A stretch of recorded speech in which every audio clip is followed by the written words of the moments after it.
Hello and welcome to part 16 of my Let's Play series of videos for Dwarf Fortress. I hope in this video to continue explaining a bit about how the military works. So without further ado, the first thing that I want to go into is how to edit the settings of your barracks. So in the previous video we looked at how you actually go about creating barracks by designating it as a barracks from a bed. But now we need to go back. We pause the game and tell the barracks what kind of activities can occur here. So we want to you'll notice that you'll be able to select from the two squads. Now if you remember, the influential lenses squad actually just belongs to our militia commander. We have no choice but to have him have his own squad. So we're just going to ignore this for now. Anytime that we are going to be looking at military in this episode, what we're going to care about is the squad that I actually set up to have members in it, which is the Inky Fed Admirers. So by using the plus sign, I'm going to come down here and select this, and now I can set these options here.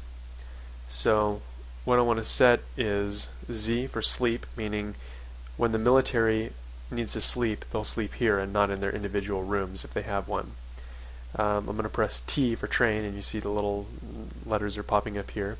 That means when this has been designated as a training area. If you remember in the schedule section of the military menu I showed you before, I had them scheduled to be training basically all year round. So now that this room has been designated for training, this is where they're going to do it. And then here you have individual equip and squad equip. To be perfectly honest, I don't know exactly the difference between these two, so I'm going to put it on squad equip and individual equip just to cover all the bases. If somebody wants to chime in and tell me what the difference between these two is, I'd sure appreciate it. So now I can press escape. So the other thing that I did kind of in between the last video and this one is I started making some weapons. You can make weapons out of wood. You can make wooden training swords and wooden training axes and things like that. They're not too effective, so I actually was lucky in that you can make rock short swords out of certain kinds of rock, and obsidian happens to be one of them. Obsidian, I don't know if you know in real life, but is so sharp that it can be almost have like a monomolecular edge. It's really good. In this game, it's extremely strong against unarmored targets, but as you would expect against a heavily armored target, the obsidian will chip and break. So anyway, the place that you do that is actually not from your mason, but from your crafts dwarf. So you can see I've got him working on some. I originally had him working on 10. Looks like he's built 4 of them already. So that's good. We're on our way. So let's come back up. I'm also going to make some bucklers, which are little shields for our dwarves. I'm going to get this carpenter workshop here to stop working on beds. I'm going to add a new task, and then I'm going to have him make 10 bucklers so that my guys will have something to parry attacks with. So now when I resume this, I'll get those guys working on that. While that's going, we can start looking some more at the military menu and things like that. So also I created a weapon rack to put inside this barracks, so I'm going to go ahead and build that now. Here it is, weapon rack R. So I'll go ahead and place it in here. This is it's good to put weapon racks in training areas. You can also designate an area as a training area from a weapon rack. It's a little bit redundant to have it in there, but I think it helps with their training somehow. And then actually I just finished building another one, so I'll make the other one in here once it gets done hauling. Okay, so let me pause for a second. Okay, I actually just looked it up, and a weapon rack is not necessary. If you've already defined a room as a barracks from a bed, then having the weapon rack in there is kind of superfluous, but hey, it looks cool anyway, so I'll just keep it in there for now. Okay, so let's take a little closer look at the military menu. Alright, so here we are in the menu again. Since I don't really have any armor to speak of, I set up a special uniform which would basically just tell the guys to wear the kinds of clothes that they would have already and simply add the short sword and a buckler to be their uniform. So the way I did that is I came over here to Uniforms N. I created a new uniform, Uniform 4, and then what you do, I press C to add that, by the way. What you do, you can name this, I'll name it my uniform. Sure, why not? Okay, so my uniform, you add parts to this by using these keys up here. So the one that's highlighted shows you the active ones. So A for armor. I've just gone through here and added a few different kinds so they can choose from any of those kinds. So I added, cloaks, coats, dresses, tunics, robes, breastplates, and stuff like that. If you go to legs by pressing Shift L, you can add some of those things. But basically the important thing is the weapons. So you see down here at the bottom I used S for shield and W for weapon, and added short swords and bucklers to my uniform. So now I can go to E, equip, and I can apply this uniform as kind of a template to all the guys in this squad. So the way that you do this is to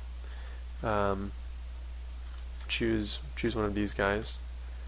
So let's say this militia captain, and I want to equip him, and I want to hold down Shift U and assign uniforms.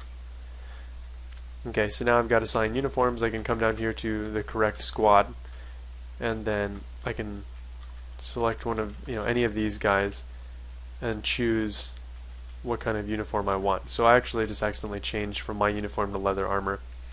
So if I come over here, I can select my uniform, and you can see this little weapon rack symbol will indicate that that's what they're going to equip. You can also hold down, as you see right here, Shift and Enter, and use for the entire squad. So that's basically the too long didn't listen version, is to apply your uniform. You create your uniform here, you come to the equip menu, Shift U, assign uniforms, select any one of your guys that you want to have a uniform, come down here, select your uniform, hold down Shift and press Enter, and the whole squad will use it. So if I go down through the list here of these guys, you can see they all have my uniform selected. Okay, let me pause for a sec. So I'm also going to come in here to their room, their barracks, and I'm going to create little stockpiles for weapons and armor. So weapons is P, make it a little one, and I can have, I've got some spare bins, so it shouldn't take up that much space, and then D for armor right here, just so that the weapons and armor are close at hand for them. So I'll do done, and then when I resume, any weapons I have should get dragged in here and put in these stockpiles. Something else I wanted to point out is that in the military screen, you do have the option to give your guys individual choice melee weapons, meaning that they'll pretty much just grab whatever they want, which is usually whatever they have the highest skill in. The reason you wouldn't normally want to do that is because when they train, they benefit from all using the same type of weapon. They train faster if they're all using the same kind of weapon, which is why I've asked all of them to be swords dwarves, basically, because when they're in their training, they're all going to be using the same thing and hopefully gaining skill faster and becoming stronger swords dwarves. But if you wanted to see how you would do that, you would just go to equip here, and then when you assign weapons and things here, when you assign them weapons with Shift W, you have these choices. So a specific weapon, individual choice melee weapon, whether it's melee or ranged, and then you can choose individual choice melee, range, etc. Okay, so pause. Alright, now that I've got them set up to the point where I think they are going to be now that I've got all of the settings set for when they're going to be training, what they're going to be equipped with, who's in the squad, and all of that stuff, I can actually start making them train. I can activate them. So now we're going to be using a different menu, not military, but S for squads. So if I press S, now I can see I've got these two in here. So the influential lenses, if you recall, is just occupied by my military commander, who's not going to be doing any fighting, and then you've got the inky-fed admirers with 10 dwarves, who are the guys that actually want to be doing stuff.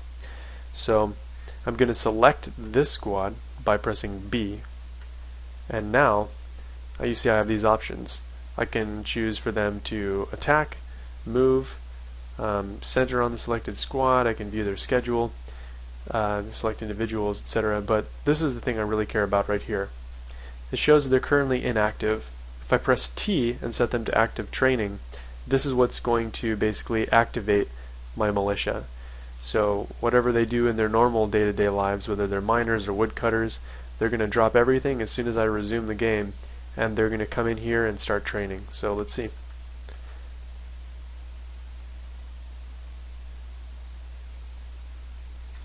Okay, here we go. Sorry, I was worried there for a second, but as you can see, I'm getting messages down here at the bottom of the screen that people are becoming recruits and militia captains and all kinds of good stuff. I think they were just finishing up whatever jobs they were working on before they actually activated.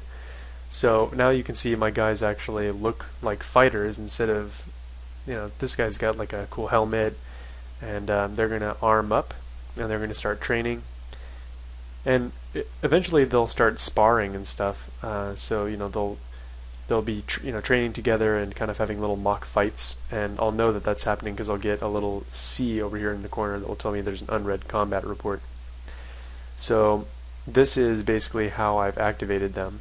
If I want to move them somewhere, like let's say for instance I want to move them outside the fortress because I just spotted a patrol coming,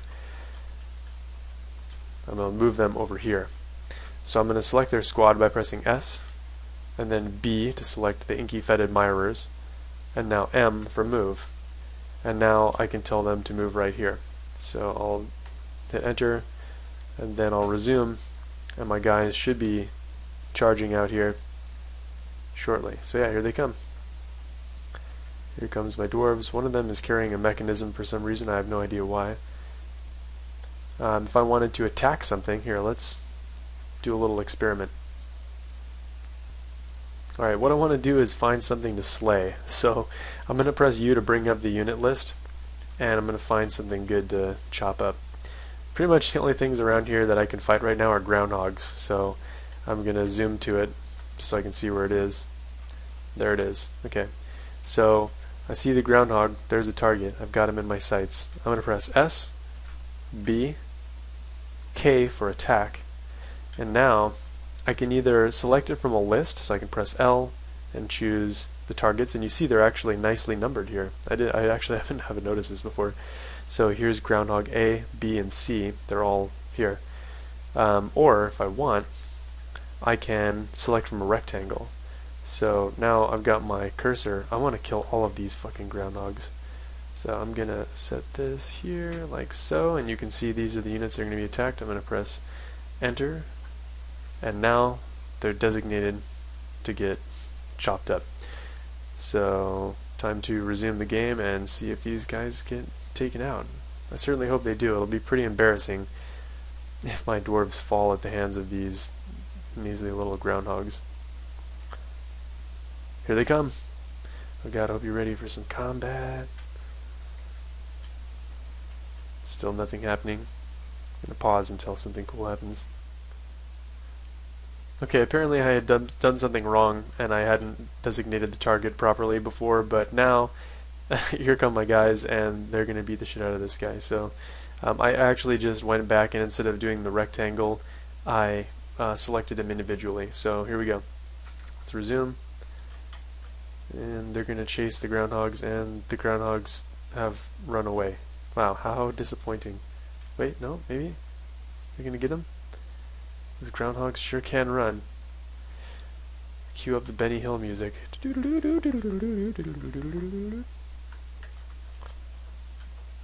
Well,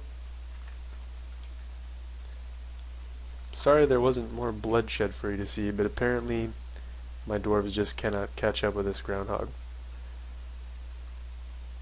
Okay, Bill Murray knows how this feels. Well, we'll see you next time.